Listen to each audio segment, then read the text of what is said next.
Constitutional amendment সেটা যে কোনো সময় হচ্ছে হাইকোর্টে চ্যালেঞ্জের শিকার হইতে পারে।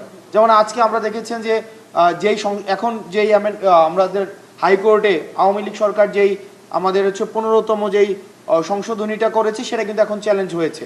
তো এখন যেই আমরা হচ্ছে আবার যেই অ্যামেন্ডমেন্টগুলো করছি সেটি যে আবার হচ্ছে পরবর্তীতে চ্যালেঞ্জের শিকার হবে না, এবং এটা কনস্টিটিউশনের বেসিক ফান্ডামেন্টাল রিফরমেশনের এখতিয়ারটা সেটা শুধুমাত্র গণপরিষদেরই থাকে। সেই জায়গা থেকে আমরা আমাদের জায়গা থেকে যে দাবিটি জানাচ্ছি, পরবর্তীতে যে নির্বাচনটি হবে ওই নির্বাচনটি একই সাথে আইনসভার নির্বাচন, একই সাথে গণপরিষদের স্ট্যাটাসটা নিয়ে যাদের প্রাথমিক কাজ হবে কনস্টিটিউশনটাকে হচ্ছে রিরাইট করা, এবং একই সাথে সাথে হচ্ছে পরবর্তীতে হচ্ছে তারা হচ্ছে পার্লামেন্টের যে স্বাভাবিক কাজ রয়েছে, যে রুটিন ওয়ার্ক রয়েছে সেই রুটিন ওয়ার্কটিকে একসাথে চালাবে। না হয় যে আমাদের গণ অভ্যুত্থানের যেই আমাদের আবার আপনারা দেখেন যে কনস্টিটিউশন ফেল করেছে বলেই কিন্তু আমাদের এই গণ অভ্যুত্থানের মতো একটি পরিস্থিতি তৈরি হয়েছে।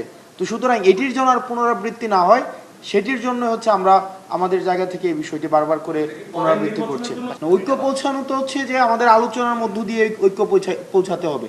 এটা ঐক্য তো হচ্ছে এটা দলীয় স্বার্থে না, এটা জাতীয় স্বার্থে। আমাদেরকে একটি বিষয় মাথায় রাখতে হবে যে শুধুমাত্র আমাদের এই অভ্যুত্থানটাকে কেন অভ্যুত্থানটি হয়েছে সেটা মাঝে মাঝে মনে হয় যে এই বিষয়টাকে আমাদের একটু রিভিজিট করতে হবে যে অভ্যুত্থানটার কারণ কি। কারণ একচ্ছত্র ক্ষমতার ভারসাম্য না থাকা, এবং আমরা যদি একই ফ্রেমওয়ার্কে আবার আমরা একটা ডেমোক্রেটিক ট্রানজিশনের দিকে যাই সেটি কিন্তু কতটা সাস্টেনেবল হবে এটি কিন্তু প্রশ্নবিদ্ধ।